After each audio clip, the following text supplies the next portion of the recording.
Olha só que interessante o que a gente vai ver hoje. Vamos mergulhar numa conversa super fascinante que rolou entre o Sérgio Sacani, que é um baita divulgador científico, e o teólogo Rodrigo Silva. Eles pegaram algumas das maiores perguntas da humanidade e tentaram responder, cada um com a sua visão de mundo. Para começar, vamos para uma questão que pega todo mundo. E o primeiro dilema que eles encaram é talvez a experiência mais universal de todas, o sofrimento. Poxa, por que existe tanto sofrimento no mundo? É uma pergunta que todo mundo já se fez, né?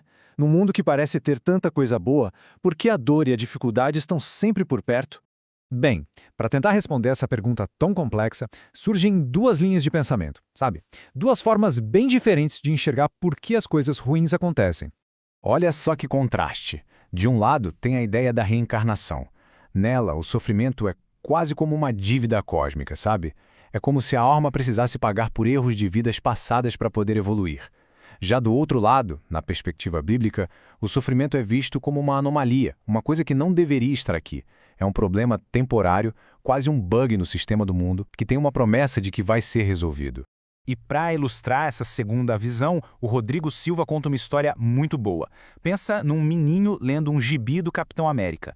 Ele está super angustiado vendo o herói apanhar, sofrer. Aí, ele não aguenta de ansiedade, pula lá para o final e vê que, claro, o herói vence.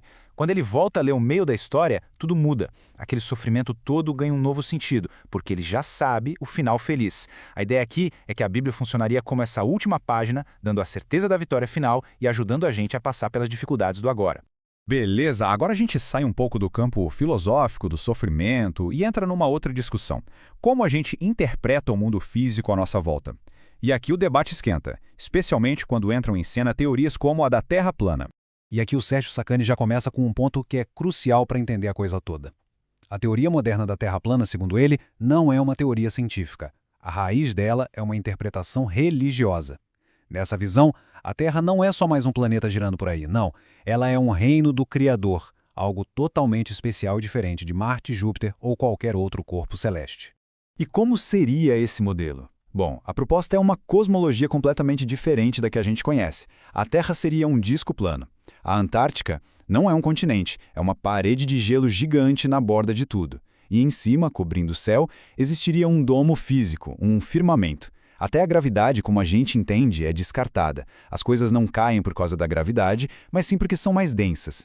Aí, claro, o Sacani vem com as refutações científicas. E ele vai ponto por ponto. Primeiro, a geologia. A atividade dos vulcões só faz sentido num planeta esférico com núcleo, manto, placas tectônicas. Segundo, a tecnologia que todo mundo usa. O GPS do celular só funciona porque se comunica com satélites que estão orbitando um globo. E para fechar, tem uma observação direta. Um experimento filmou o famoso Sol da Meia-Noite na Antártica. Algo que seria absolutamente impossível se ela fosse uma muralha de gelo na borda do mundo.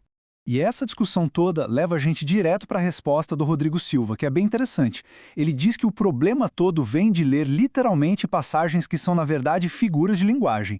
Ele dá um exemplo ótimo. Até hoje, um cientista, um astrônomo, fala o pôr do sol. Mas ele não acredita de verdade que o sol está se pondo. É só uma forma de falar, uma expressão. A argumentação é que a Bíblia usa esse mesmo tipo de linguagem poética do dia a dia, não um manual científico. Agora, o último dilema nos leva para bem longe, para o tamanho do cosmos. E a pergunta é aquela que mexe com a imaginação de todo mundo. Com um universo tão gigantesco, será que a gente está sozinho por aqui? E só para a gente ter uma ideia da escala do que estamos falando, vamos começar com um número. 3 trilhões. Essa é a estimativa atual do número de galáxias só no universo que a gente consegue observar. E cada uma delas tem centenas de milhões de estrelas. É um número tão absurdo que é até difícil de processar, né?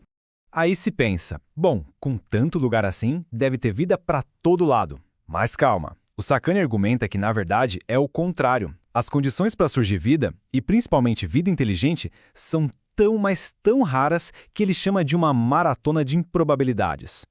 Não é só achar um planeta.